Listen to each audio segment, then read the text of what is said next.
So to be quite honest, I'm feeling pretty tired right now. I don't think I'm doing the best writing. What's going on? I'm John, and if I had to choose, I'm much closer to the plotter side of the spectrum than the pantser side. And this is not exactly because something about the organization and outlining of plotting initially appealed to me. Really, it was just because that was more effective for me. When I started off trying to write my first novel, I did actually try using a pantser's style, but this failed for me completely. So I decided to give this plotting thing a try, and it ended up working much better for me. With that said, I've always wanted to give this pantsing thing another try. So today I'm going to be following the advice of one of the more famous pantsers out there, Stephen King. In On Writing, Stephen King talks about how he likes to start from the situation, not even focusing on specific details about the characters yet, and definitely not focusing on specific details around the plot. He says that he finds the situation using what-if questions to basically ask, what if this happened, and how would somebody react to it? And by fleshing out the details leading up to the situation,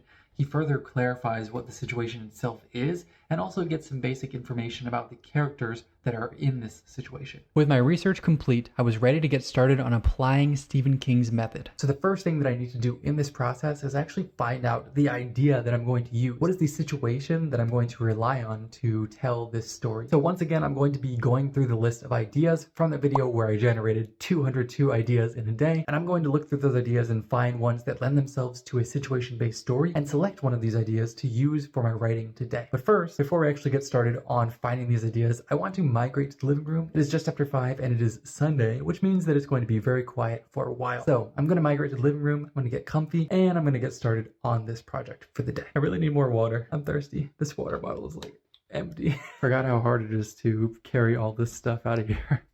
Anyway, let's get started. Okay, so as I mentioned, my water is looking rather pathetic right now, so I'm gonna go get some water real quick, and then I'm gonna actually get started on this. Okay, so now that I have my water, I'm going to actually get started selecting one of these ideas to use for my story today.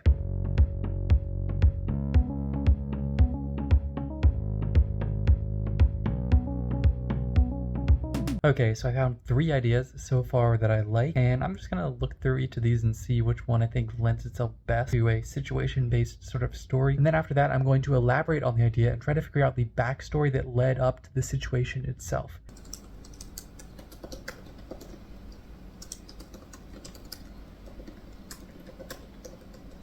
Okay, so I just figured out the idea that I'm going to use and clarified a little bit about the situation, the backstory for the situation, what led up to this situation, and also what character is the main character in the situation, vague details about him. I basically know he's a 16-year-old guy from this sort of tribe, and he's going through this rite of passage. I do not know very much about him otherwise, but we're going to learn a little bit about him through the writing. So the preparation phase today was very quick, as expected with pantsing, that I'm basically going to get into writing this story earlier, and that's going to serve as some of this outlining for later drafts basically. So next, and I can't believe I'm saying this quickly, but I'm actually going to start writing the story. Also, if I didn't mention yet, I thought I mentioned it, but I didn't really. I'm going to be writing a short story because trying to write a novel in one day doesn't really seem like it's a viable thing for me to do.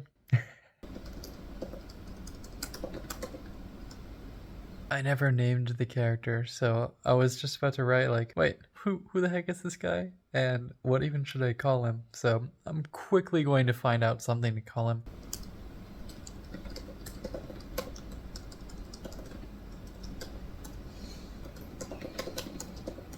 Okay, so I kind of went on a little bit of a diversion here because this character is trying to come up with some sort of design for a trap to trap this ridiculously dangerous animal he's having to somehow hunt. So I thought about 2 different sort of designs, but I realized that neither of them was really that good. So I was trying to get some ideas from the old Google on what sort of design he might be able to use. So that is what I was doing, and I think I have a pretty good idea about what I can do with it actually.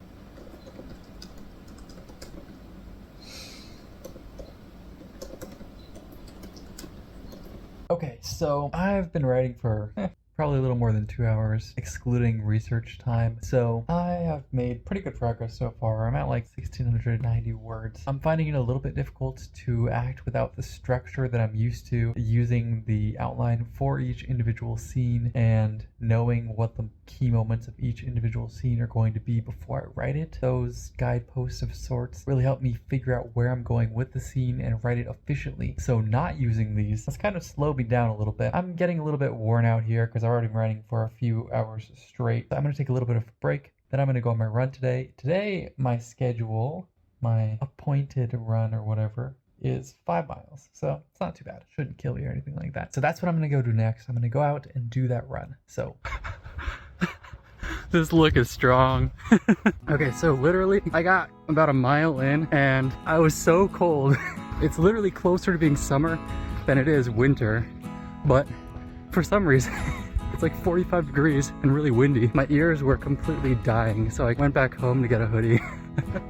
Anyway, I've done 2 miles so far, and I'm gonna finish up these last 3 miles, and I'll try to show you some of that, but between my hands being cold and my ears being cold, I didn't really film last time, so let's begin.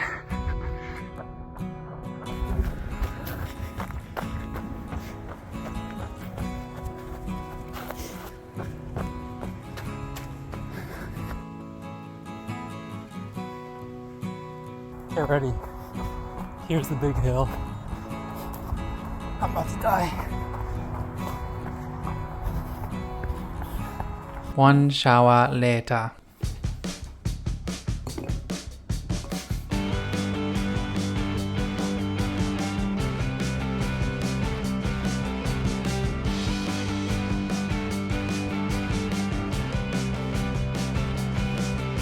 Okay, so it's already kind of late right now. It's already 12:26, but I had to do various things here, including making breakfast, going on my run, taking a shower, all that kind of stuff. But also, my door over here was broken for some reason. I don't know what happened, so I was fixing that as well. And I'm finally back. So I had made decent progress so far, about 1,700 words, but I still have a long way to go if I'm going to actually reach short story length. So I'm going to continue panting it here. Hopefully I'll be able to get some good writing going. I'm having a difficult time getting into that state of flow when I don't know where things are going. I don't know, I feel like I have to stop and think about where things are going instead of just knowing where they're going from the beginning and writing it out. I don't know. It's not working for me that well yet, but we'll see what happens over the rest of the day. And I'm going to put on some music real quick as well.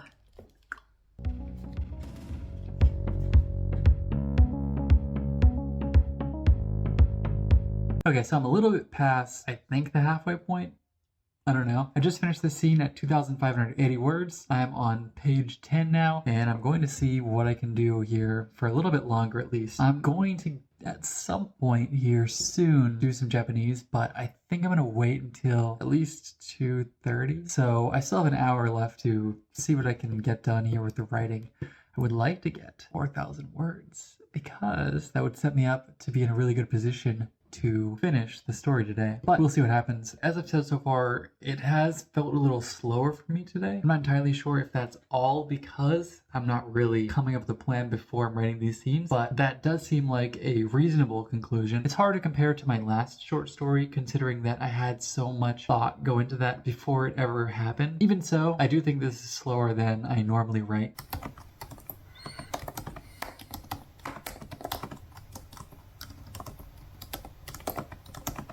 Okay, so it is 2:47 and I've just reached the 3,919 word mark. This is going pretty well actually. I think I'm on a good pace here. I actually wanted to stop at 2:30 to start doing my Japanese, but I was in the middle of this scene and I was like, let me just finish this scene up. So it carried me forward a little bit further, 400 or 500 words. I'm making good progress and I'm going to get back to this after I finish my Japanese, but for now, let's go do the Japanese. Last time I talked to you about Japanese, I was watching a different show. It was called Teasing Master Takagi-san in English, but I actually already finished the 3rd season and I really liked the 3rd season. There was a little bit more progress than I expected, since this is kind of a romantic comedy and could basically go on for, well, I guess forever. Anyway, I'm actually watching a different show right now that I had on my Netflix list for a while, and it's called, what the heck is this thing called? Let me see.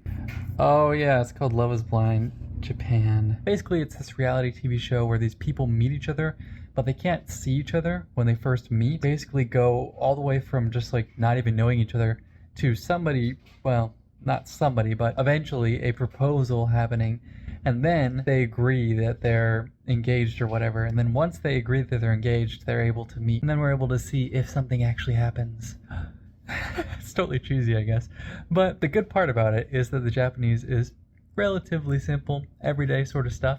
So it's right up my alley. Let's get into watching this episode.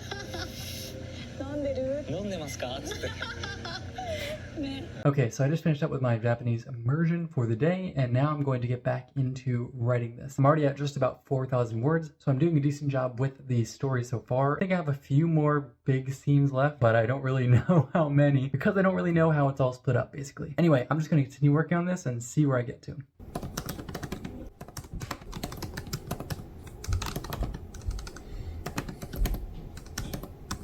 Okay, so it is 7:33 and I am at 4,792 words. So to be quite honest, I'm feeling pretty tired right now. I don't think I'm doing the best writing, so I'm just gonna call it here and I will be back tomorrow to finish up the rest of this. It was a good day of writing, honestly. 4,792 words. Pretty good. Anyway, that's it for now. I'll see you in a bit. Okay. So now that I've had a beautiful rest, I actually feel a little bit more awake and I'm ready to continue working on this. So yesterday I left off right before the climax, basically.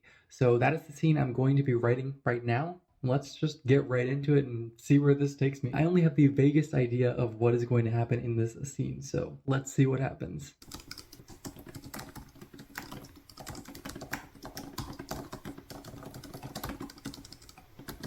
Okay, so it is 6:04 and I have finished the story at 6,127 words. So I just finished up and I think it went overall pretty well. I like the way that the story ended and I liked the last few scenes of the story especially. Overall, I do think this was an interesting experience, and writing a story this way was very different from the way that I normally do it. I normally like to have my scenes outlined and know exactly what's going to happen in the scene. Obviously, there's room for some sort of changes if I think of something really interesting that I want to include, but most of the scenes that I write are already planned out from the beginning. So doing this, where I'm not even planning the scenes at all, I'm literally trying not to plan out the whole story or focus on exactly where I think the story is going to go, and instead just let the story go where it's going to go based on the situation the character's in. Doing it that way was very different for me. So I do have some observations about this process, and I'm going to just get into those right now. The first thing, and this is completely personal to me, I'm sure that other people might actually do better with this style of writing, but for me, I think this style of writing is just not as effective for me. It slows me down because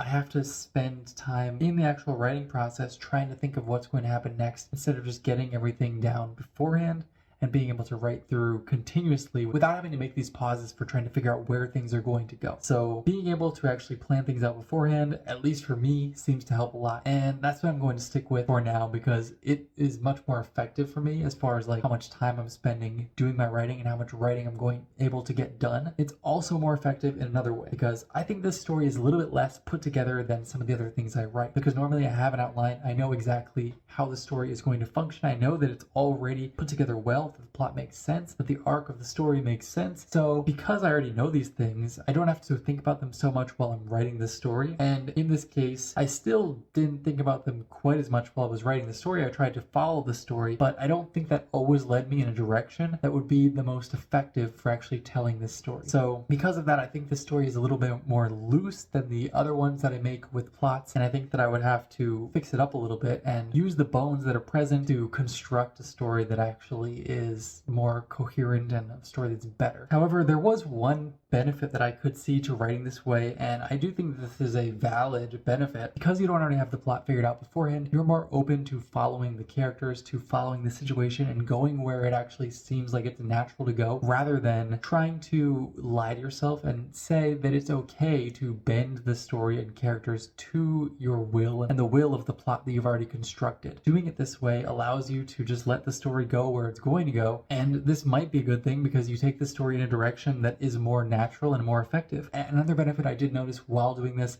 that you do get to experience the story as more of a reader, and that does make it interesting because you don't really know what's going to happen yet, and it's kind of happening as you're writing it. That is a cool way to write, and I think that is kind of fun, but I would prefer to just write faster, honestly.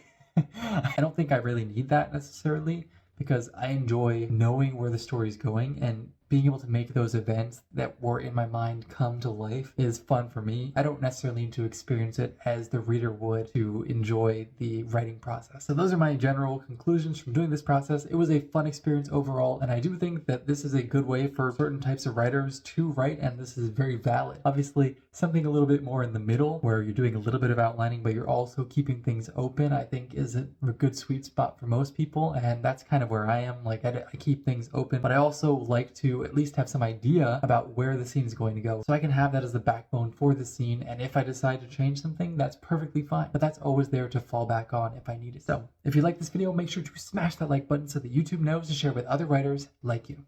Thanks for watching, and I'll see you next time. When I started off trying to write my first novel, I did actually try using a pantser's style, but this failed for me completely.